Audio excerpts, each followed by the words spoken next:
Assalamualaikum dan salam sejahtera. Anda bersama saya Hafizah Zaman bertemakan rakan setugas hari ini Hakim Rahman yang berada di rumah. 7.30 pagi, seperti biasa kami akan bawakan kepada anda mengenai berita-berita penting yang perlu anda ketahui hari ini. Dan hari ini adalah hari yang panas buat politik tanah air negara. Sebab apa Hakim ada cerita ni, Hakim? Okey, sebab apa hari ini selain daripada kebiasaannya kita bercakap mengenai perkembangan terjadi COVID-19, itu kita akan bawakan kemudian, ataupun kita sebenarnya nak bercakap mengenai perkembangan COVID-19 dulu, Hafizi. Sebenarnya kita nak bercakap mengenai perkara penting yang panas akan berlaku pada pagi ini, yang mana Dewan Rakyat akan kembali bersidang. Sebahagian Menteri Kabinet bakal berdepan dengan cabaran pertama mereka tahun ini di gelanggang perundangan negara. Dan ini selepas mesyuarat pertama penggal ketiga Parlimen ke-14 pada 18 Mei lalu hanya berlangsung sehari dengan titah ucapan pembukaan Dewan oleh Yang di-Pertuan Agong Sultan Abdullah Riayatuddin Al-Mustafa Billah. Dan sidang singkat itu adalah disebabkan oleh penularan wabak COVID-19 dalam negara yang menyebabkan kerajaan melaksanakan perintah PKP pada 18 Mac lepas. Dan persidangan Dewan Rakyat kali ini dijangka panas dengan usul yang dipertua Dewan Tan Sri Muhammad Arif Mat Yusof dan timbalannya Ngakomeng mengosongkan jawatan atas alasan terdapat pencalonan lain bagi kedua-dua jawatan itu. Dan Perdana Menteri Tan Sri Muhyiddin Yassin dijangka mengusulkan bekas pengerusi Suruhanjaya Pilihan Raya SPR Datuk Azhar Azizan Harun sebagai Yang di-Pertua dan Ahli Parlimen Pengerang dan Datuk Seri Azalina Othman Said sebagai Timbalan Yang di-Pertua mengikut Peraturan Mesyuarat 4/1 Peraturan Majlis Mesyuarat Dewan Rakyat. Dan terdapat 5 perkara penting yang akan berlaku hari ini sempena dengan persidangan Dewan Rakyat pada 13 Julai ini. Mungkin Hakim dapat bawakannya? Okey, antara tumpuan sidang Dewan Rakyat yang akan berlangsung pagi ini sebentar saja lagi, tetapi antara tumpuan yang akan jangkakan berlaku adalah pertamanya kita akan jangkakan ahli-ahli dewan semua akan berbahas ataupun membahaskan kandungan ucapan titah diraja pada 18 Mei lepas.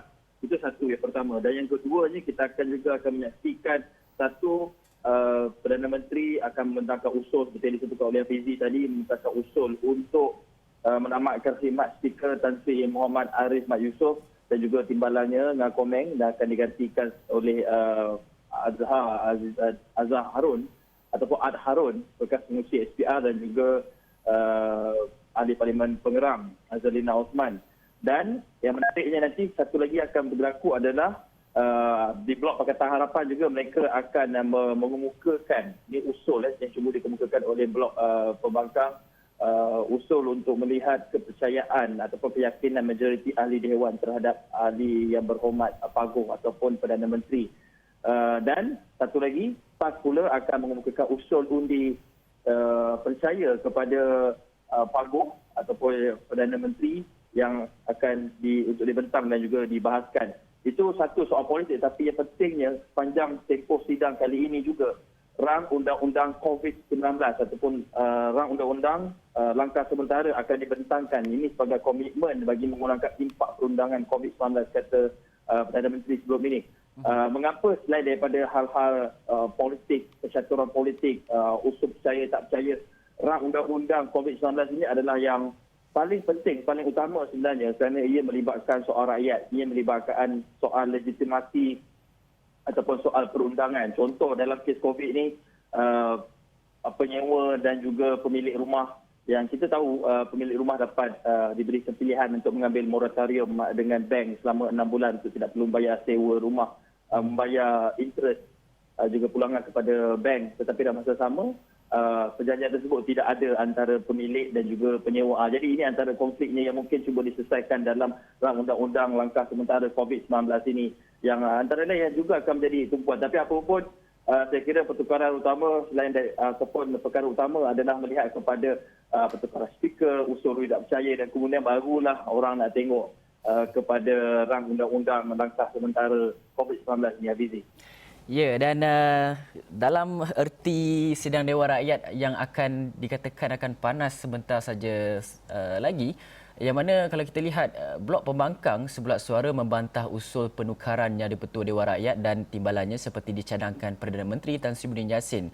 Dan Pengerusi Pakatan Harapan PH Datuk Seri Anwar Ibrahim berkata ia berikutan tindakan menukar yang di-Pertua Dewan Rakyat dan timbalannya tidak pernah diamalkan sebelum ini. Dan kata beliau, ini adalah soal prinsip dan belum pernah lagi dalam sejarah berlaku pertukarannya di-Pertua Dewan Rakyat serta timbalannya. Dan menurutnya, lantikan hanya berlaku sekiranya ada kekosongan. Beliau berharap majoriti ahli parlimen akan menerima ketetapan PH dan mempertahankan yang di-Pertua Dewan Rakyat dan timbalannya yang sedia ada. Beliau berkata demikian selepas satu taklimat di Dewan Rakyat di Subang semalam. Itu yang membuatkan Dewan Rakyat menjadi panas dan dalam erti kata yang lain, usul pertama yang untuk pertukaran Speaker Dewan Rakyat ini akan membuatkan kita dapat sendiri melihat, rakyat dapat sendiri melihat bagaimana sokongan terhadap kerajaan baharu yang dibentuk pada ketika krisis politik melanda dan dipimpin oleh Tan Sri Muhyiddin Yassin. Dan atas sebab itu jugalah terdapat satu perkara yang mungkin kita boleh saksikan, yang mana kalau kita lihat usul pertukaran Speaker Dewan Rakyat yang bakal dilihat ketika sidang parlimen hari ini adalah amalan perlembagaan sebelum ini. Ini adalah kata daripada Peguam Bela dan juga Peguam Cara Datuk Salehuddin Saidin. Bagaimanapun pertukaran Speaker kali ini adalah yang pertama kali berlaku dan ketika pertengahan penggal parlimen, dan lebih penting jelasnya bagaimana Speaker Dewan Rakyat itu mampu mengawal peraturan mesyuarat serta adil dalam membuat keputusan. Dan mengulas mengenai Datuk Azhar Harun yang disebut sebagai calon yang di-Pertua Dewan Rakyat baharu bakal menggantikan Tan Sri Muhammad Arif Mat Yusof. Pengalaman luas Azhar sebagai peguam serta rekod pentadbiran ketika menjadi pengerusi Suruhanjaya Pilihan Raya SPR amat membantunya menjadi seorang speaker yang adil. Justru kita dengarkan sedikit bingkisan daripada laporan ini. Mungkin di negara kita belum pernah lagi berlaku pertukaran speaker pada ketika pertengahan bukan selepas pilihan raya umum diadakan. Selalunya pertukaran speaker ni apabila berlakunya pilihan raya umum dan Dewan bersidang semula, maka dilantik speaker yang baru. Tapi ini di tengah-tengah, baru 2 tahun kerajaan pemerintah, kemudian berlaku pertukaran dan baru lebih kurang 2-3 bulan kerajaan baru pemerintah dibuat satu usul untuk menukar speaker. Jadi saya melihat ini adalah satu proses perlembagaan yang telah dipuntukkan di bawah perlembagaan itu sendiri, membenarkan untuk pelantikan seorang speaker. Malah dalam peraturan Dewan juga telah dipuntukkan prosedur bagaimana seorang speaker yang baru perlu dilantik dan bagaimana untuk mengenepikan speaker yang sedang berkhidmat. Jadi ada proses dia. Saya tidak melihat ini sebagai satu perkara yang pelik. Sebab selagi ianya mengikut peraturan undang-undang, selagi yang telah diperuntukkan di bawah perlembagaan, maka segala tindak tanduk yang dilakukan untuk menukar speaker adalah satu tindakan yang berperlembagaan. Itu dia antara yang dikatakan berkenaan dengan usul undi tidak ataupun pertukaran speaker di Dewan Rakyat ketika pertengahan penggal. Saya kira banyak perkara yang berlaku unprecedented sama kali berlaku, tapi boleh dilakukan, contohnya pertukaran kerajaan ketika penggal di pertengahan penggal. Tapi dalam masa sama kita lihat ada kemungkinan jika usul undi tidak percaya terhadap Perdana Menteri itu berjaya dibawa dan maksudnya berjaya mendapat undian majoriti Dewan, maka ahli Parlimen Paguh ataupun Perdana Menteri perlu bubar Parlimen jika gagal unsur singkirkan Speaker Dewan Rakyat. Itu yang dikatakan oleh Ketua Pergerakan Pemuda UMNO, Datuk Dr. Ashraf Wajdi Disuki, kerana katanya Kerajaan Perikatan Nasional ini tidak memiliki legitimasi dan juga majoriti untuk meneruskan hayat pentadbiran yang ada. Sekiranya gagal ataupun usul untuk menukar Speaker Dewan Rakyat, Tan Sri Arif Mat Yusof itu gagal dilakukan. Itu dikatakan oleh Ketua Pemuda UMNO Datuk Ashraf Wajdi Disuki.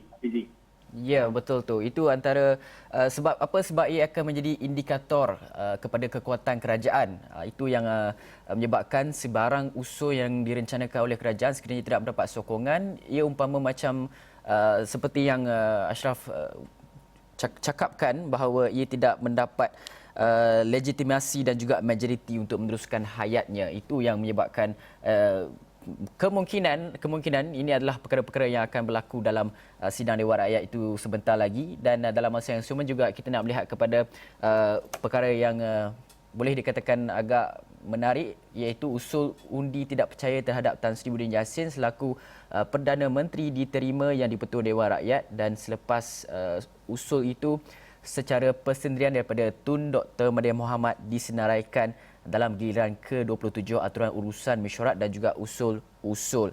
Dan perkara itu memetik AUM tersebut, Dr. Mahathir akan mengemukakan usul tersebut menerusi Peraturan Mesyuarat 26/1 dibaca bersama Peraturan Mesyuarat 27/3 Peraturan Mesyuarat Dewan Rakyat. Dan pada awal Mei lalu, Yang di-Pertua Dewan Rakyat Tan Sri Muhammad Arif Mat Yusof mengesahkan menerima usul tersebut daripada Dr. Mahathir, dan ia termasuk usul daripada Ahli Parlimen Pasir Putih Nik Muhammad Zawawi Saleh, Ahli Parlimen Sabak Bernam Datuk Muhammad Fakir, dan juga Ahli Parlimen Arau Datuk Seri Syahidan Kasim yang masing-masing turutan 28, 29 dan juga 30. Itu antara perkara-perkara yang bagi saya dan juga hakim menarik yang akan berlaku pada sidang Dewan Rakyat, dan kami di Astro Awani akan bawakan perkembangan lanjut mengenai perkara-perkara itu sebentar saja lagi, dan diharapkan anda terus kekal setia bersama dengan Astro Awani. Tapi dalam masa yang sama juga kita nak melihat kepada bagi saya satu rombakan reformasi perstrukturan semula di dalam Polis Diraja Malaysia PDRM. Mungkin hakim ada ceritanya? Perstrukturan semula. Ya, dia berkenaan dengan akan IGP yang menyatakan bahawa segala perayaan berfoya-foya dalam kalangan anggota PDRM tidak akan berlaku, diharamkan selepas ini. Ya, dan ini pernyataan yang dikeluarkan oleh Ketua Polis Negara Tan Sri Abdul Hamid Badu, menyatakan bahawa kita lihat biasanya ada sekumpulan di ataupun unit ataupun kaki tangan ini suka membuat aktiviti-aktiviti ataupun berbelanja, melakukan event, majlis-majlis yang dikatakan dilihat mewah. Contoh majlis kerakyaan, keramaian, nak raikan hari jadi pegawai apa semua. Tapi itu semua dah tak boleh dilakukan kerana kata Tan Sri Hamid Badu, dia bukan majlis berfoya-foya ini dilakukan di pejabat. Jadi kadang-kadang dalam hierarki ataupun dalam sistem bersistem kerajaan ni, mungkin pegawai-pegawai ni mereka yang punya pangkat lebih tinggi akan diraikan. Dan cara mereka meraikan ni kadang-kadang mereka ada yang pergi buat lawatan ke luar negara, dan adalah cara menjustifikasikan lawatan tersebut. Tapi sebenarnya nak meraikan sambutan hari ulang tahun atau meraikan sesuatu. Tapi perkara itu sekarang ini dekat Ketua Polis Negara sudah tak boleh lagi dilakukan.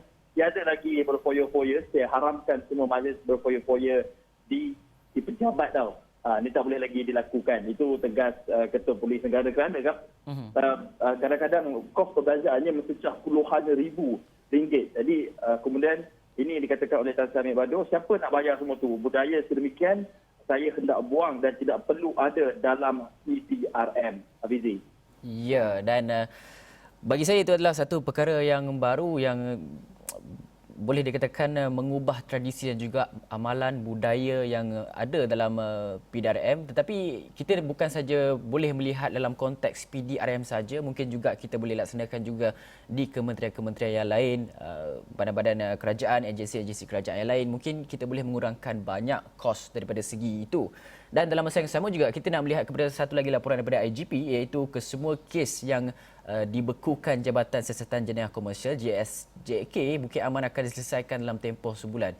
Kata IGP, ia termasuk kes penipuan dalam talian. Menurut Abdul Hamid, kesemua kes itu akan diselesaikan oleh pegawai polis yang bertanggungjawab. Dan selain itu, JSJK juga mempunyai waran tangkap yang dikeluarkan mahkamah dan juga laporan polis yang dibuat sejak 2013, namun tiada siasatan dijalankan. Justru pihaknya telah mengenal pasti dan arahkan pegawai penyiasat yang bertanggungjawab menyelesaikan kes dalam tempoh yang diberikan. Sekaligus, ini memberi keadilan kepada mangsa yang teraniaya dalam kes tersebut. Dan dalam masa yang sama juga, negara sebelum ini panas dan juga, bukanlah panas, dia macam berlaku satu isu yang melibatkan agensi media antarabangsa. Mungkin Hakim ada laporannya? Satu isu membabitkan Al Jazeera, seperti kita bermaklum bahawa dalam agensi berita antarabangsa yang berpangkalan di Qatar itu, di Doha, dipanggil oleh Bukit Aman untuk membantu serta berhubung satu laporan dokumentari berkenaan dengan realiti layanan warga asing sama ada yang sah ataupun tidak sah di Malaysia ini.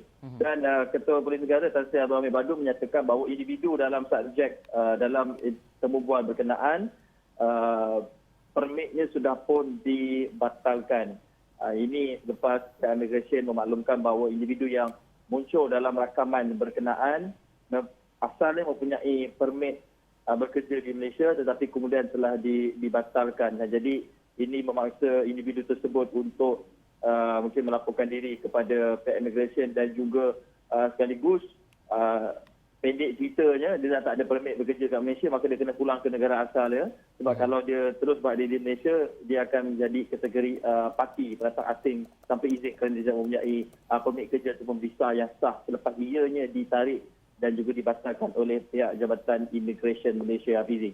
Ya, betul tu. Dan apa yang menariknya mengenai kes ini adalah bagi saya kenyataan yang dikeluarkan oleh Tan Sri Abdul Hamid Badu sendiri yang menyatakan bahawa dan juga mempersoalkan di mana sebenarnya dakwaan dilayan seperti binatang berlaku dalam kalangan parti ketika mereka ditahan dalam depo-depo immigration yang menyebabkan berlaku kontroversi dalam siaran ataupun program yang mereka laksanakan itu sekaligus membawa kemarahan rakyat Malaysia itu sendiri. Ada pihak menyokong, ada pihak yang tidak menyokong mengenai perkara itu, ada pihak yang menyatakan bahawa hak kemanusiaan itu harus diutamakan dalam usaha kita mengurangkan parti.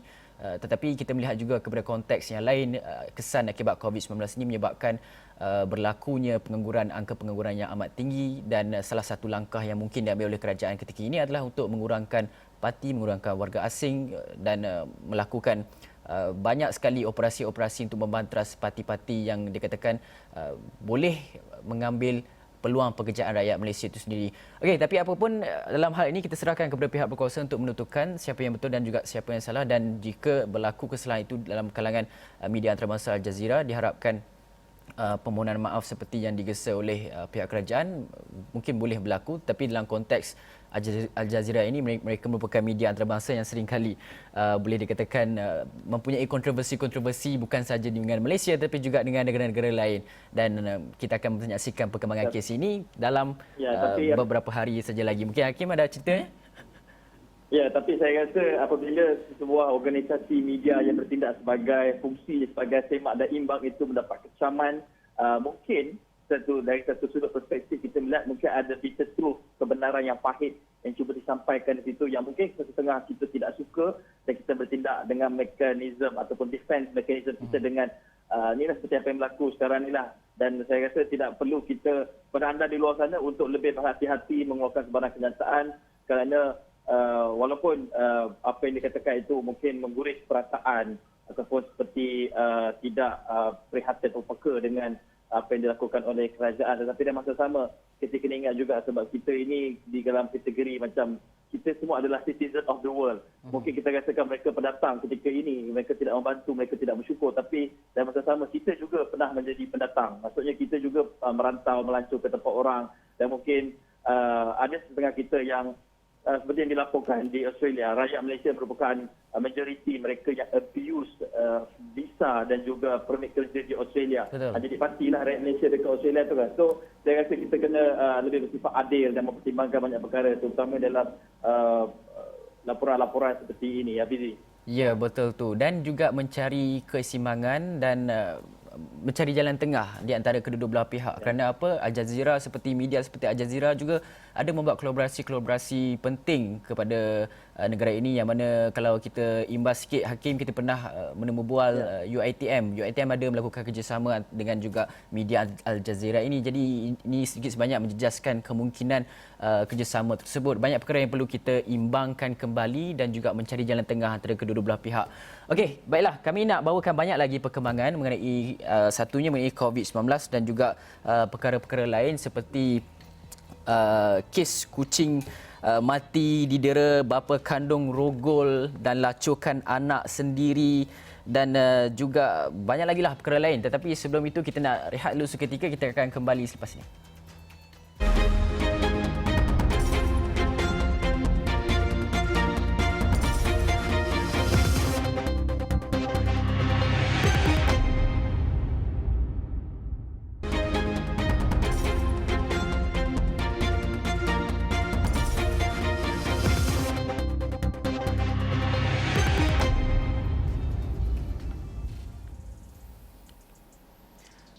Baik, hai, bertemu lagi. Anda sedang menonton Awani Pagi dan kami masih membawakan kepada anda berita-berita yang perlu anda tahu sebelum anda memulakan hari anda hari ini. Dan Hakim mungkin ada cerita mengenai COVID-19 yang mana semalam ada kluster baharu di Kesan. Apa cerita dia, Hakim?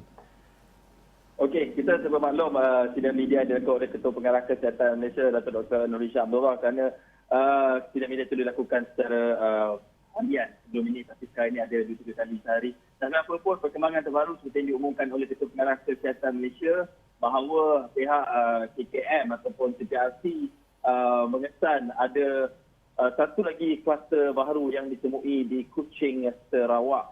Dan kata Dr. Nur Hisham Abdullah, ada 2 kes positif yang dilaporkan dalam kluster tersebut. Kluster di kes pertama dimula-mula dikesan daripada kes ke 8,694. Kemudian dia melibatkan seorang pekerja sebuah syarikat yang telah dapat rawatan di sebuah pusat perubatan sebab dia mengalami gejala pernafasan. Kemudian pada hari yang sama juga rapid test mengesahkan bahawa beliau positif COVID-19. Tetapi dalam masa yang sama, apabila seseorang itu disahkan positif COVID-19, pegawai kesihatan ataupun pegawai penyiasat bagi kes positif tersebut akan melakukan pengesanan kontak rapat ataupun kontak tracing. Di mana daripada kontak tersebut, mereka telah mengenal pasti ada 32 individu yang kontak rapat dan juga disaring.